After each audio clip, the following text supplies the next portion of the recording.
So I knew this day was going to be coming at some point, just wasn't exactly sure when. I am going to be selling my Suzuki Bandit to one of my buddies. And I figured, as a send-off for this bike, take you on a ride and tell you all of my thoughts about it. So if you're familiar with this channel, you know that I have a love-hate relationship with this bike, the Suzuki Bandit. I don't know if it's all Bandits. I've never ridden another Bandit, but I have ridden this one before. So brief history on this bike is like 6, maybe 8 years ago. I convinced my buddy to buy a motorcycle. We went to Road Track and Trail, and he bought this one. Now, I rode it home for him, and it never felt quite right. It was actually a fully fared Suzuki Bandit at the time. And so we brought it back, and he rode it for a while, and then it went into storage, college related, and then tried to run it again, and it just never, it actually got worse. So he took it to a shop somewhere in Madison, Wisconsin, and $954 later they sent it back. Worse. Actually, it didn't run at all, but they had converted it to a N version, which is the naked version. So I was like, give me the thing, I'm gonna try to fix it. So that's where most of my YouTube videos came from, was trying to get this thing running. I've been through many ups and downs. The first video I really had about this was my infamously bad video about where I found a crankcase full of fuel. That was my first experience. Well, no, it wasn't my first experience, but it was an experience that added to how much I dislike vacuum-operated petcocks. Anyway, after many trials and tribulations, I've probably taken this carburetor out of this bike, I'm not joking, 20 to 25 times. It's the only carburetor I've ever actually had nightmares about. I don't know if they're nightmares so much as dreams. Like, I actually have dreams about this carburetor. It's a simple carburetor too. It shouldn't be as difficult as it is, but it is. It gave me a lot of grief, and luckily I've gotten a lot of comments and stuff from other people that seem to have had similar experiences, so I know it's not just me. No, I'm very much just an amateur tinkerer, and I know my limitations, but this, I can credit a lot of the limited skill set that I have to this bike, because I was able to get, had to get so intimate with it. I have it running about as good as I think you can get this bike running. I'd love to try out a bike from somebody that really knows how to set these things up. I'd love to know how far off I actually am from having it tuned correctly. Really, the only major modifications to the running operation of it is the Delcovic exhaust at this point. I've got 2 shims under each needle in the carburetors, which a single shim helped with the stock exhaust. And I know Delcovic says you don't need another shim, or you don't need any air fueling changes on the carburetor if you install their exhaust, and I call bullshit on that because it was even more sluggish than it used to be. So the issues that I have with the this bike running, one, it takes forever to heat up. Now, I've gotten that down quite a bit. I actually even bought some hotter spark plugs just to try to address that issue, but I never installed them. I was a little bit too afraid of what might happen if I did. Just something catastrophic. So it actually warms up all right. It's an oil-cooled bike, so it's going to take longer than most bikes to heat up, and I've just kind of accepted that. I mean, start it and put your gear on. It'll be ready after that. But if you just start it and you want to go within 3 minutes, nope, it's not happening. My major issue with this bike, once it's running right, oh yeah, I forgot to mention, my buddy ended up moving, so that's why it's mine now. So I was like, all right, I'll buy it from you. I felt so bad about him getting into motorcycling and then buying this bike, which was basically a lemon. Let's go down a bit. Like, that's fun. So when I get rid of this, I won't have an inline 4 anymore, which is just kind of sad. But there are There is an extra Honda V4 in my basement now, which is kind of the impetus for selling this. Anyway, so yeah, I bought the bike from him. It's been mine for a while. And my major issue with this bike is just how heavy it is. I don't know if Suzuki built the frame and then filled it with lead, but this bike shouldn't be this heavy, but it's super heavy. Something I need to comment on before I forget, the gearbox on this thing is so smooth. It is so much smoother than my SV650. I'm honestly, it's one of the best features of this bike is just how nice the gearbox is on it, which is a good thing to have. So the way that I ended up feeling like I wanted to sell this bike, well, I've been thinking about it for a while, and I've actually been contacted by a couple people asking, hey, if you're ever thinking about selling that thing, you know, could I buy it? So I've always had them in the back of my head. But right now with my Honda VF500F down, granted I just mounted the engine last night with the swing arm on, this was kind of my beater bike, the bike that I just relied on, and if I just wanted to go out for a quick spin, it makes you happy riding it. Like, you don't feel the weight when you're doing this. It's just when you're lugging the thing around your garage and whatnot, you're like, how did they make that bike 100 pounds heavier than an SV650? It doesn't even look bigger than an SV650. The modifications I've done to this bike, well, obviously I've got this US National windscreen up front. I've got that Sky Tance LED light up front, which I cannot recommend, yet my most viewed video is basically me telling people not to buy it, but it seems like everybody's buying it. The pictures that I keep seeing, I don't know, the thing just vibrates itself to death, and the auxiliary lighting on it, like the running lights and whatnot, they just break. I haven't done anything. It could do well with some brake pads. Like, if I was going to recommend something, some better brake pads up front, I'd probably go with the Vestras. I really, really like the Vestra RJLs on my SV650, and this is basically an SV650 suspension. These forks are essentially the exact same as the SV650s. And you want to get, you know, wild with it, go ahead and throw some emulators in it, because my SV650 front feels awesome. This one's pretty spongy, but I know it can be resolved because, well, it has been resolved on essentially the same suspension that I have on my SV650. Replace the fork seals. I think I'm just running 10 weight Maxima fluid inside of these. Haven't addressed anything on the rear suspension. I know people bitch about, you know, suspension, stock suspension all the time. I'm telling you, I think it's a lot of times people trying to justify their purchase. I'm positive of this because the wrap that the stock spring or the stock shock on the SV650 gets is so bad, yet I've ridden my Penske triple clicker and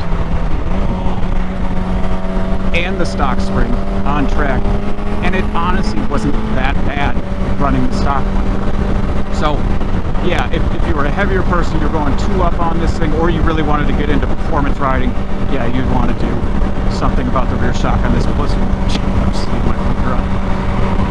Speaking of that, yeah, I mean, I would replace that if you're going to try to turn this into a performance bike. I don't know why you would. There's way better platforms than that. This is actually more suited to being a sport touring type of bike, and that's where this thing is just fucking excel. Just before I forget, alright, so the blinkers are those auxiliary Amazon, like, triple stage kind of lights. I think they look pretty cool. And my big thing is I like being able to see, and I like being seen. My buddy at work was actually just making fun of me because he was selling his wife's, they just bought a Ducati Scrambler, and I think he was selling the stock mirrors on it because they put some little bar end mirrors and you can't see shit out of them. Whereas me, you see these, maybe it doesn't look cool, big old extenders. I like being able to see. If you don't put these extenders on, all I see is my shoulder. In these, I can watch what's going on everywhere. I call them my big old pig spotters because I'm a paranoid person. So yeah, that's another thing that I've done. I like being seen, and I like to be seen. the rear fender on this has always just been begging to be chopped or replaced with just a more basic license plate holder. Now, one, for looks, but two, it's a pain in the ass to get the rear wheel out because the fender's so big on it that the rear wheel, when you're trying to pull it out, actually gets caught. And I kept it on because the primary use for this bike that I had was as a spare bike, or whenever I had a friend come into town. Actually, the guy I bought it from is the one who's ridden this on the two big trips that we've gone on. I liked having it there, and I knew we'd go through inclement weather, and we always do. So having a big rear fender actually keeps a lot of shit from getting slung up, onto your back, but it doesn't look as cool. It is the one thing that keeps this bike from really looking as handsome as it should. Speaking about how handsome this bike is, this bike draws more heads than any other bike I've ridden from people that don't know much about motorcycles but have a passing interest in motorcycles, and they're like, I want to look at that one. So, funny story, my buddy came over with his kids, and I'm like, I don't know how to deal with kids. I mean, they all know I don't know how to deal with kids. Every time there's a new baby, because all my friends are doing that, so buying motorcycles like they should, they're like, here, this is a funny joke. Go try to hand the baby to Matt and see what happens, because they just know I panic.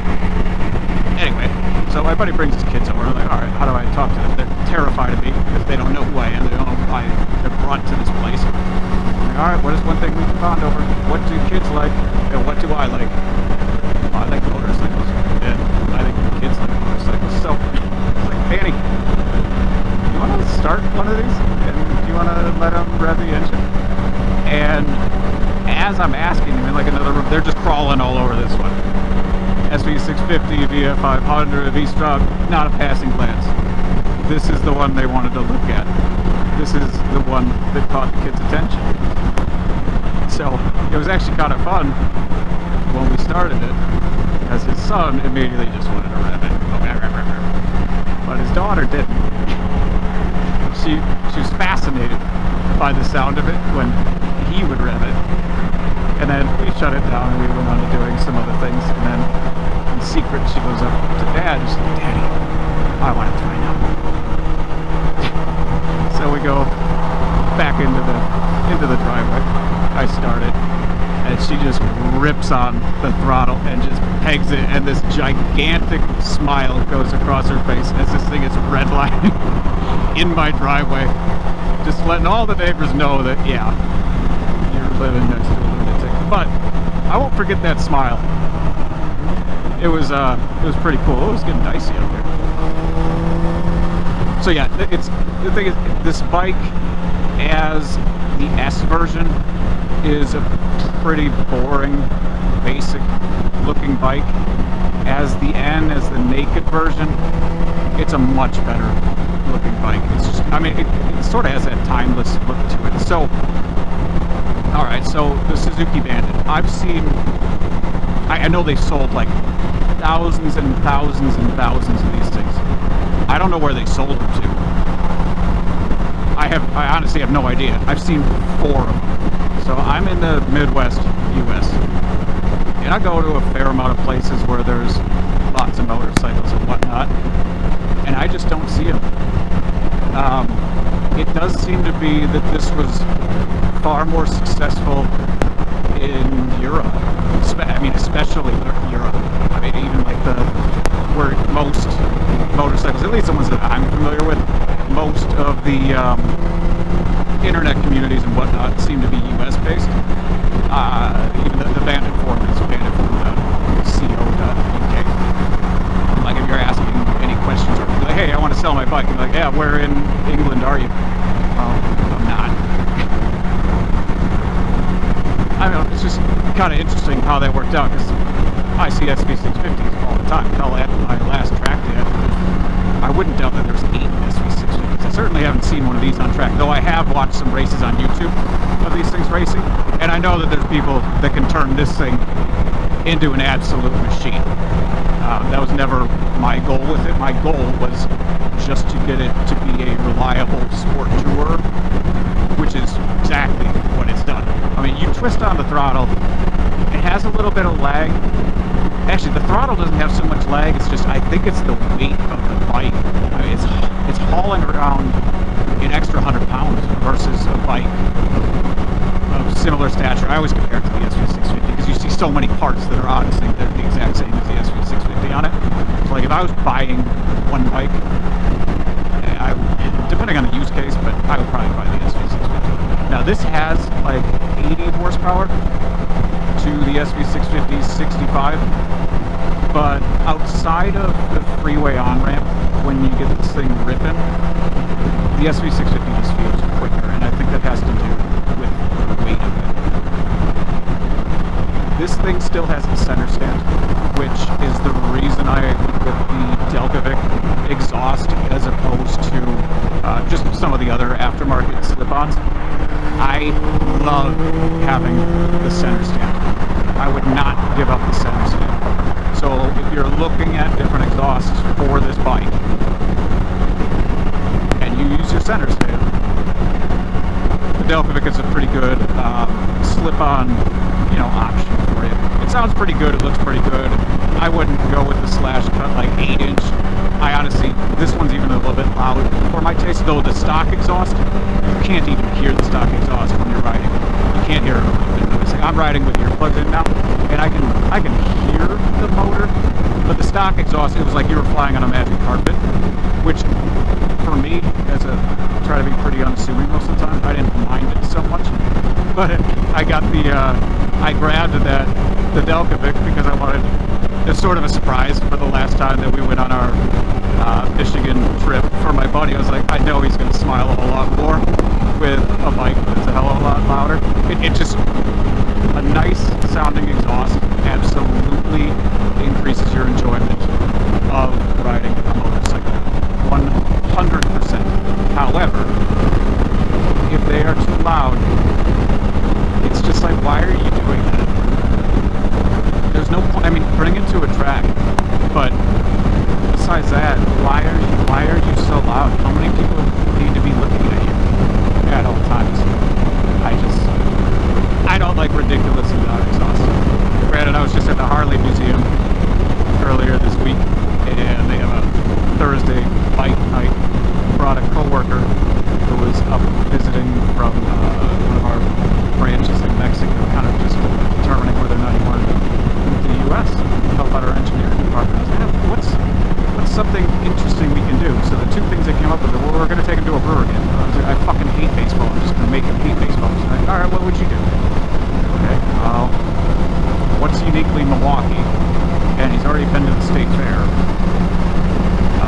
Let's go to the Harley Museum.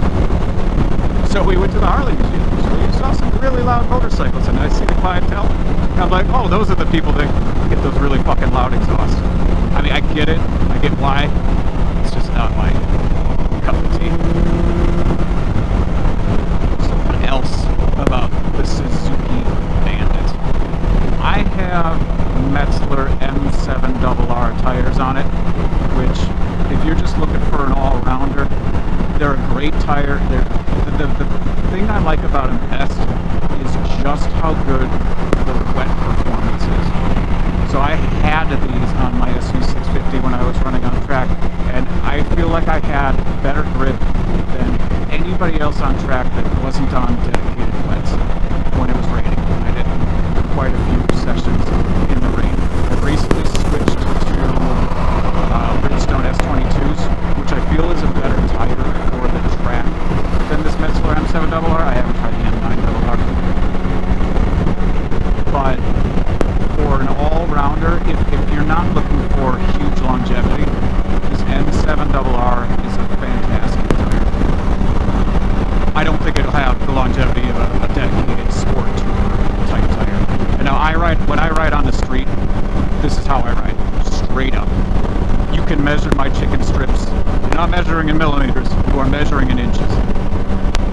Around me, I have to drive pretty damn far to find an interesting road, and quite frankly, the track has completely 100% ruined street riding for me.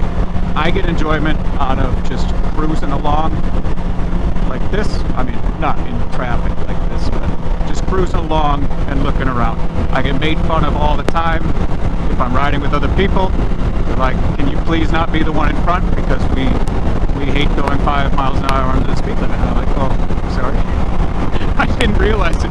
I was just in my own head. Especially since I've discovered a couple of years ago the blessings of riding with earplugs. I don't know how I ever did it before. It's so much more calming. You can hear so much better. Hey, look, there's Milwaukee. I don't really go into the city. I don't even know what's there. Good fun to play there. So yeah, the tires on this are good. The chain is actually a stock chain. There's 2 pieces that are missing from the S to N conversion up here. I do want to replace that. It's a plastic piece. It's like a triangle. And aesthetically, you don't even notice that it's missing. I mean, unless you knew the piece should be there. But the issue is that there's the green connector. Now that green connector, that's the same, quote, green connector of death that's on the SV650. And that's what turns SV650s, well, it's one of the, actually, no, that's a little bit different. The thing that turns SV650s into SV325s is water that gets into the spark plugs. And especially the front one, which is why people run a fender extender to keep so much water from getting slung up. And there's spark plug drain holes, but if people don't clean those things out, they don't drain, and then it shorts at the front. Okay, so this one's a little bit different, but that green connector up there, apparently it has too small of a connection on it, so it can actually burn itself out, and it'll actually melt the connector together. I've never read anything about the Suzuki Bandit having that issue with that connector, but I know it's called the green connector of death for the SV650. And the reason I want that triangle here, not so much on the other side, but I know it's right up here, is because I just like to protect it more from the elements, and it's in the splash zone. So speaking of splash zone, this bike, we put it through the test. This thing went through 10 straight hours of torrential downpour. So I was on my V-Strong buddy on his Harley Street Glide Road Glide. I don't know what the differences are. And then my buddy, the original owner of this bike, he was on this one. And no matter what we did, this thing would not quit and never gave us an issue. We took it off-road a lot. I mean, it's not much of an off-road bike, but it performed admirably. Ooh, what's happening here? Oh no, the taco truck.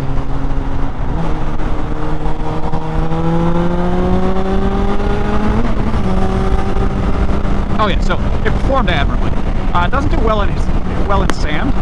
I don't think any motorcycle does well in sand, but this one spent some time on its side. I had a video about that. We actually captured some of that.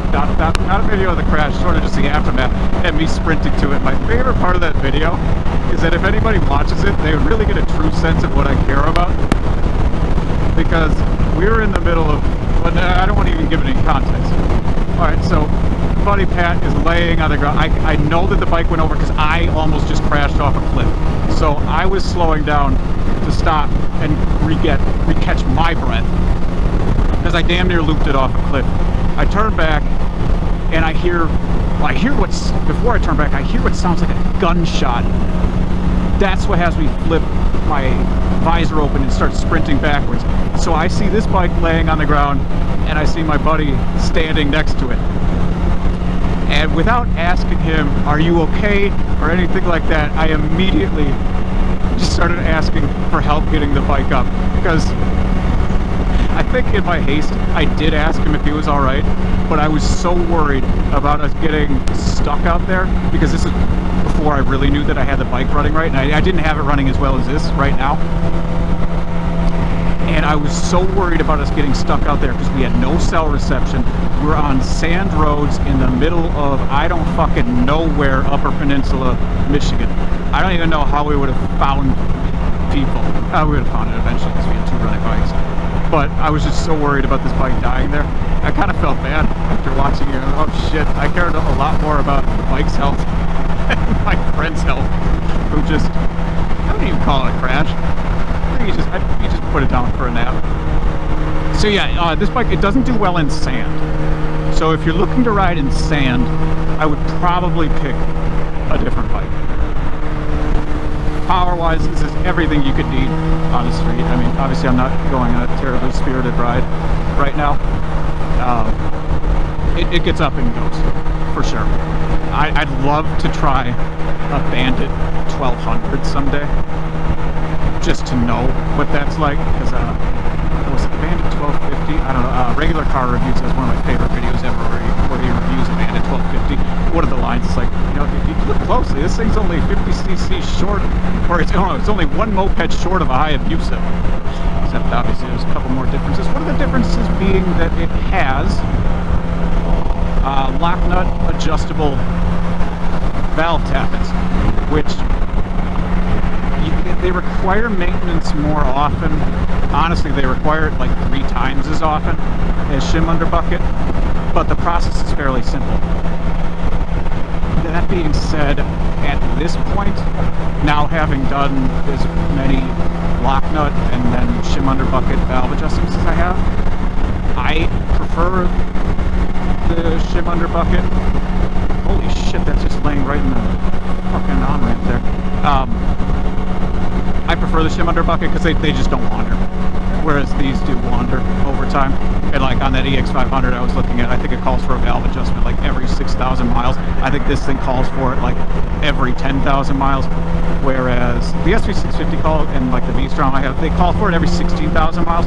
But there'll be people that go 60,000 miles without requiring an adjustment. And the thing is, once you've adjusted them once, like adjust them after the first 10,000 miles, they're not going to wander again for like 50,000 more miles. Where these, I would never feel totally confident running 20,000 miles without checking it.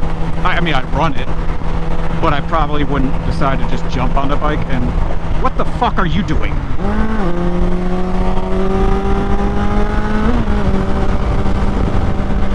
Jesus Christ. Yeah, I wouldn't drive 20,000 miles unless you want to go get run over by a truck.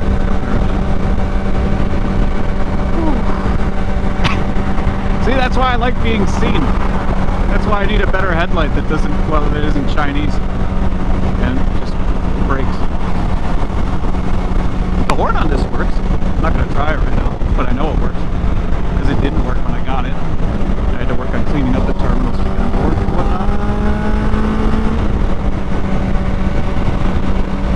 This bike has lived on Rotella its entire life that I've had it. I don't think I'm going to put that many miles on this bike. Most of the miles on this bike. How many miles are on this bike?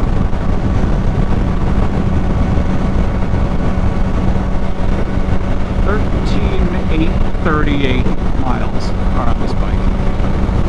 And about 2,600 of them are on those 2 trips that we did. So, I mean, this bike doesn't have a lot of miles. It's on its original chain, actually. And I actually just lubricated it just because I'm planning on delivering this bike to my buddy later. So I was like, yeah, we'll give it the old spit shine, gave it a wax, lubricated the chain, you know, all that good shit. I don't know, it's a nice specimen. I hope, oh, okay, so, yeah, I think I started this on the beginning of my loop 20 miles ago. Alright, so why am I selling this? So, a couple weeks ago, I had my buddy, actually, the original owner, ironically, was in town. He lives on the West Coast now. He came over and I just called a couple of friends, hey, that were near, and I said, hey, anybody want to come over? We'll just hang out for a couple hours, you know, say hi to him, that kind of thing. Somebody I don't talk to that often. Well, I talk to him fairly often. I just don't see him very often anymore. He came over and then we were having a bonfire, and partly through, I see him eyeing this bike up. He's going over and sitting on it and whatnot. Actually, he was sitting on it and was like, you want to take that home with you today? I'll give it to you right now. And I mean, I was half joking, but I've always had it in my head that I never fell in love with this bike, though I enjoy it very much. But I've always been looking to sell it. I shouldn't say I've not always been looking to sell it. I would sell it under the right circumstances, and if a friend wanted to take it, I would sell it to him. I have thought about selling it just because prices for everything have gotten bananas recently. So I was like, holy shit, I bet I could sell this for like 3 times what it's worth. But even then, it's like, well, then I don't have a beater bike. So he's sitting on the bike, and then like whatever, the day goes by, and then 2 days later, it's like, I'll buy that motorcycle from you. I was like, really? I was like, hell yeah. So today is the day. And the only stipulation I made, because it's not like I'm going to be selling it for what I could sell it on the open marketplace, is that if you do sell it, I get first crack at it for what I sold it to you for, plus reasonable cost of any upgrades that you do. And he's like, that's cool. And the reason I even have to stipulate that is because of a story I learned from him like 12 years ago. So the guy who's buying this bike, he had a ZX6R, but before that he had a blue Ninja 500R. So 2004 Ninja 500R. I know that because we went out to Road America Moto. No, it wasn't Moto America races at the time, it was AMA races at that time. This was 10, 12, oh my god, how old am I? I'm 34. We did that when we were 19 or 20. So that was a decade and a half ago. Anyway, yeah, we took that bike up. We took my Honda VF500 F up, and we actually took that black EX500 that is in my garage now. It's funny how just don't move on from motorcycles. They just become part of you. They live with you at that point. Anyway, he had a coworker that wanted to buy his first bike or something like that, and my buddy knew he was gonna be upgrading to that ZX6R, so he sold him very cheap, you know, being nice to a coworker. He sold him that Ninja 500R for like half of what he could have gotten for it if he went and sold it on the open market. But anyway, that jackass piece of shit coworker never had any intention of keeping and riding that bike. He flipped it for like 3 times the cost within the next week. So it's one of the most jackass things I've heard of. So I was kind of joking when I was like, I get first stab at it if you're going to sell it. But also, I do enjoy this bike. It's a super handsome bike. I wouldn't just get rid of it to get rid of it, because it does bring a lot of smiles. So something tells me that this may not be the last time that I own this bike. Part of the reason is because I think his ZX6R disappeared when he and his wife were getting ready for their first kid. I think that was like 6 years ago or something at this point. Now I don't know if he's cleared this one with her. I don't know if she knows anything about it. Now, I don't think most of my friends' wives have the greatest opinion of me to begin with. But if I put him in a dangerous situation on a bike that was, you know, not mechanically sound or something like that, or I didn't give him the full run through, or just something happened, then I'm gonna be really not people's favorite person. So I wouldn't be selling this to somebody I know. Because, what I mean, whatever, if I don't know him, who cares? To somebody I know and care about, if I didn't feel completely comfortable that this was a safe and mechanically sound bike. So yeah, it's tough to do like a review on a machine unless you're an expert. Like I see people like, hey, here's a review on this new thing. I've ridden it for three days. So how can you honestly review it? I don't feel like I'm even qualified to review this thing after like 4 years, because I mean, I'm still an amateur with it. When it comes to riding it, I don't have the skills to ride something like this nearly to what its potential is, nor do I have the extensive touring experience on it to talk about, you know, is this a good bike for a tour? I have experience with the carburetor, and I have experience with some of the basic maintenance stuff. They even like slightly more than people will go. I mean, I don't think most people go and adjust their valves these days. I mean, go back 20 years, everybody would be doing that. It was just part of owning a motorcycle, is that you go in and do it. Especially, I mean, there wasn't all the tutorials and stuff that there is now. I don't know We don't do that anymore. We just pay to have somebody else do it, or we throw it away when it's done. I don't know why we do that. Oh, but anyway, yeah, I don't feel like I'm totally qualified, but this is a comfortable machine. Once you have the air-fuel mixture set up correctly, it seems to be dead reliable. I mean, this thing starts up immediately. Put a standard on-off petcock on it, and legitimately, I'd have no issues driving this to California from here tomorrow. I can't say that about the rest of the bikes in my garage.